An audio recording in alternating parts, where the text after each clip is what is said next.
Hello everybody, this is your yearly early Pixel 8 Pro video. Obviously it wasn't the Pixel 8 last year, it's whatever. Coming to you from AT&T, this is the Pixel 8 Pro. Hello everybody, it's nice to be making a video again. It's nice to have something to make a video about, finally. Today, the Pixel 8's released. Right on schedule, just as Google announced it, the Pixel 8s were delivered at my store. And I was able to take a couple hours and look through a bunch of video options, take some photos, take some video, listen back to it, HDR, HDR10, all that stuff, and show you exactly what it looks like pre-release. I don't know how much of this is different now versus when it's going to be released or the feature drops in December, but we're going to take a look at the regular 8, which I surprisingly liked a lot better than I thought, the curved corners, and the 8 Pro, which is a very respectable upgrade to the 7. So let's take a look. So the first thing that I want to talk about is kind of what it feels like in the hand. It feels very similar, not like, thickness, but width. I don't know if that's true. It feels sleeker to me. I love the flat screen. Flat screen is absolutely something that I've been wanting for a very, very long time, and I'm very excited to get it. I can't decide what color I want. I think I'm just going to go with white anyway, because that's always what I get. But I love the flat screen. Definitely a welcome addition. It's actually lighter than I expected. Kind of a theme. So are the iPhones with the titanium. Maybe it's because I have a case on my 7 Pro, but it definitely is lighter than I was expecting. The 8 feels remarkably like an A series, actually. Not necessarily in a bad way because it is glass, but it feels, like I said, it feels sleeker somehow. I don't know if it's due to the battery. I don't really know why it feels sleeker, if they've just like changed. I know it's still a 6.1 inch screen, but you can still change like the aspect ratio, a little bit. I don't know if maybe that's it. I actually haven't gotten to watch the entire event yet. I had it on in my Pixel Buds, but I had to work today, so I was like with customers and like trying to pay attention to both. Didn't really work. Both the devices are great as far as build quality goes. It's definitely a Pixel. It's gonna feel very familiar to you if you've had a Pixel in the past, especially if you've had a 6 or a 7. Now, when it comes to the hardware, the processor and battery, I have no say on because I used them for 2 hours maximum. So unfortunately, I can't give you any information there. But as far as the video goes, take a look. All right, by now, anybody watching this probably knows what they're looking at. This is outside the AT&T store in Lynchburg, Virginia. Stop by if you like, 120 Simons Run. Get you set up. This is the Pixel 8 Pro. Ultra wide right now. This is the standard. And we got 2x, 5x.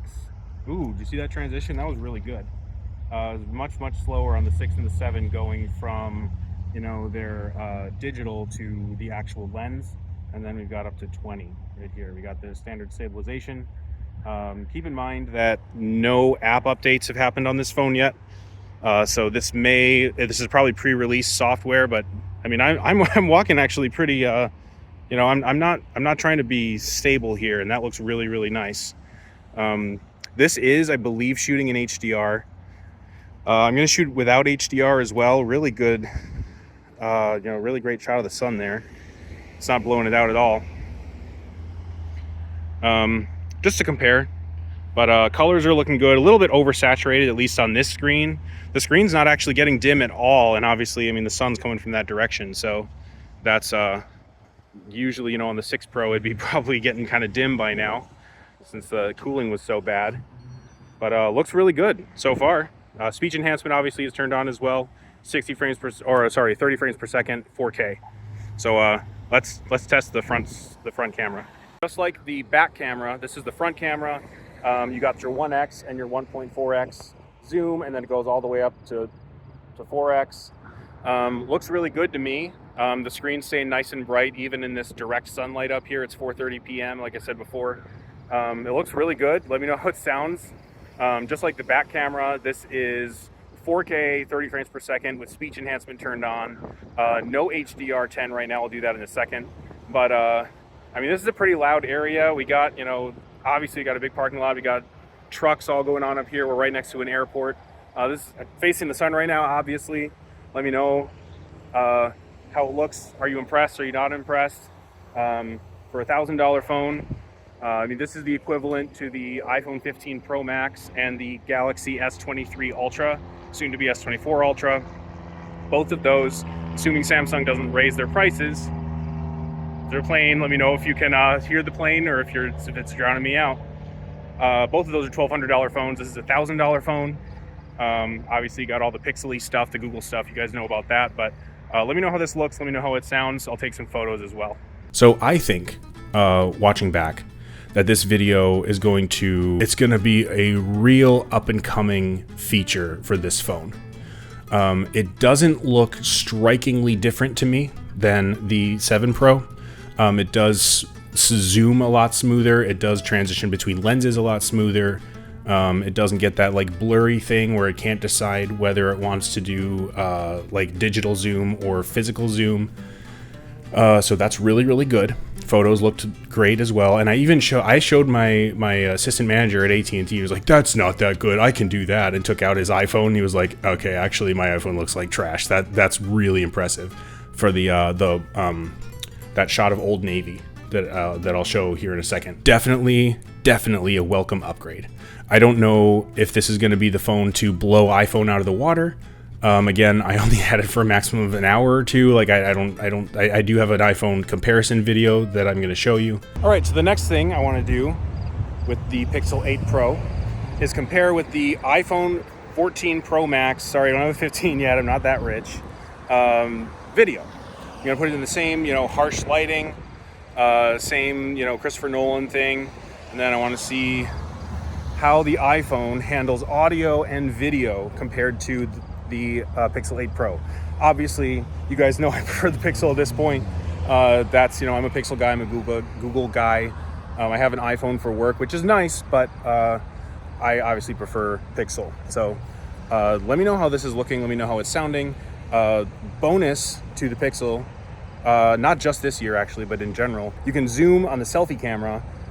On a Pixel, you cannot do that on an iPhone, which is why I'm not moving it back and forth right now, and it looks really still. So it's definitely, absolutely a welcome upgrade, and I know it's going to get so much better once the Google Photos, like post-processing features start to drop in and work and all that stuff. Because obviously this is a demo unit, it's a fully functioning device, but there's no Google account signed in. It's not backing up to anything. It's pre-release apps. Like I don't even know if it was running Android 14, to be totally honest. I didn't even check. But I'm really looking forward to what that's going to bring. I am going to absolutely order mine. Let me know what color you think I should buy.